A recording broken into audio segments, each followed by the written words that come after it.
My name is Alexis COF, and my topic is gun control. Due to the recent Sandy Hook Elementary School shooting, gun control has been severely scrutinized by both government officials and the public. Gun control, for those of you who don't know, are regulations put in place to keep track of who owns guns, who manufactures those guns, where they're kept, and what type of guns are available to be purchased by the public.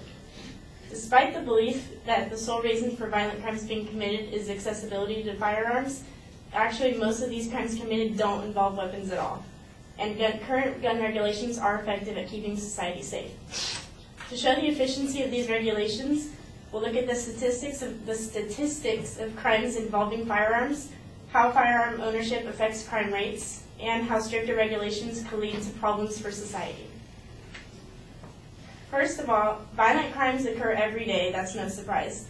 However, many of these crimes don't involve weapons at all. According to the FBI's violent crime statistics, 1,203,564 violent crimes were committed in 2011 alone, ranging from murder to robbery.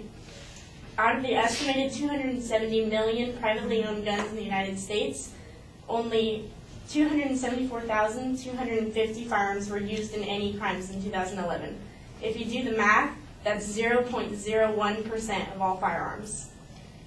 Over 99% of the firearms used were used for legal reasons, such as hunting, hobby target practice, or just part of a collection.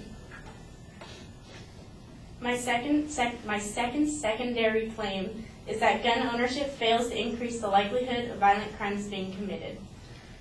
According to the Huffington Post, Wyoming was highlighted as being the state with the highest percentage of licensed gun owners.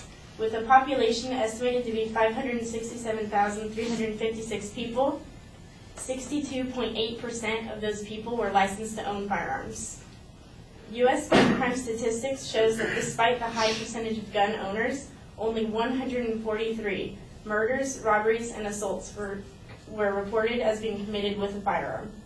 This goes to show that the number of licensed gun owners does not directly affect the number of violent crimes that will be committed in an area or even a state. My last secondary claim is that stricter gun regulations can be detrimental to society and can violate one's rights to bear arms. Townhall.com said that following the Sandy Hook Elementary School shooting, New York rushed to pass legislation banning all magazines carrying more than 7 rounds. Due to the rushing to pass this legislation, they failed to exempt any authority figure, including police officers. And almost every police officer in the state can carry a firearm that uses 15 or more rounds in a magazine.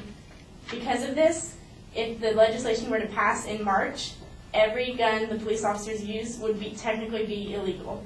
That puts society at risk, and that puts the general public at risk every day. So while they're rushing to fix their legislation that they hurried out so fast, society is actually in danger. In 2 months, police officers will be unallowed to carry any firearm. Legislation such as this is unacceptable. We can't rush around because of one event and force police officers to not carry firearms or force our public to be in danger. Well, even the sheer fact of seeing a police officer with a firearm is enough to stop most crimes, and that will no longer be the case. And many new gun regulations border on violating the right to bear arms. Every American as of now has the right to bear arms for self-defense, hobbies, or just a collection. If that right is taken away, where will all safety stand? Regulations such as a database showing who owns firearms and what type they are put those who don't own them at risk. In conclusion, although crimes are frequently committed, only a small percentage of those actually involve firearms.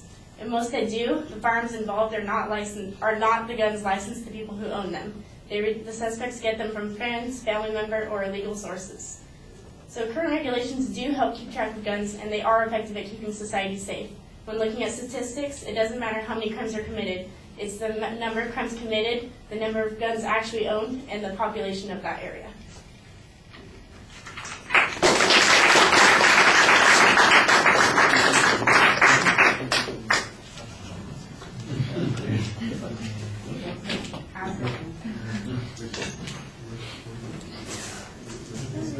That's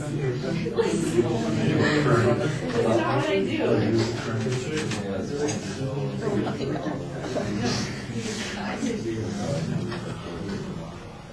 Excuse me, Richard? Mm-hmm. I just had a quick question. Did you hear about Like how people were saying that Sandy Hook was like just like a setup and didn't happen. Yeah, there's a crazy guy down in Florida who's publishing stories on this. Yeah, it's like, I mean, I'm not saying it didn't happen, but those videos are so convincing, it's trippy. I didn't see any of the videos. I just know that there are 26 people dead, and that's pretty damn convincing to me. Yeah.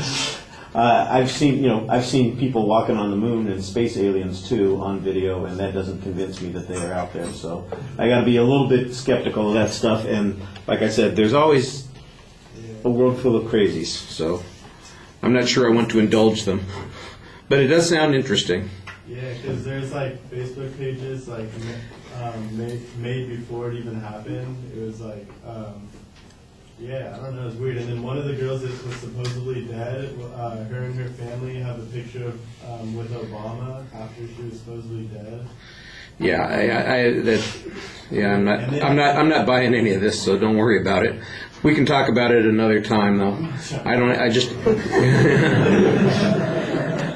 gotta focus a little bit on Alexis's speech here. Just a sec.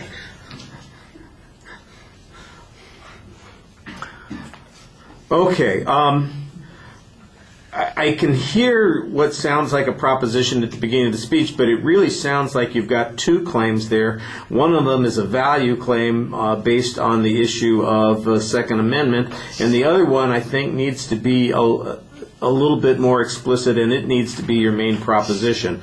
The secondary points are labeled. They're not always expressed as claims, though, and I think they need to be more stated as claims rather than just descriptions of information. The signposting on the points was also relatively clear, so it wasn't hard to follow along in the speech. I do think that you have a tendency to assume that the position that you've got on each point has been convincingly proven with a limited amount of information, and you explain why you think the information leads to this particular conclusion. I'm just not sure it's sufficient to support those particular conclusions. I thought the Wyoming statistics, for instance, that you had on the first point is a good start on that, but what's missing is some follow-up on that. For example, are there comparisons to places that also have high gun ownership, that have high crime rates? If there's an inverse relationship, then I think that would strengthen your argument a little bit more.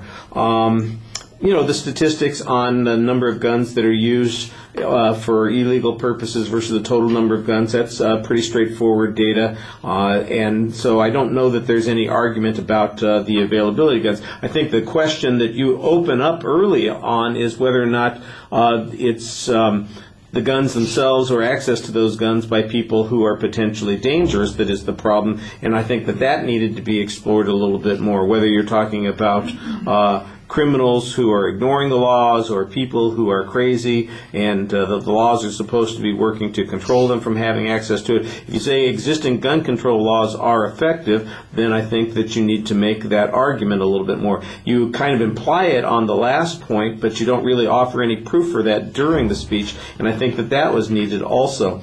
The summary I thought was pretty good, but like I said, it sounded to me like the summary included a couple of arguments that hadn't been made during the body of the speech, and so there's some presuppositions built in there. Okay, thank you.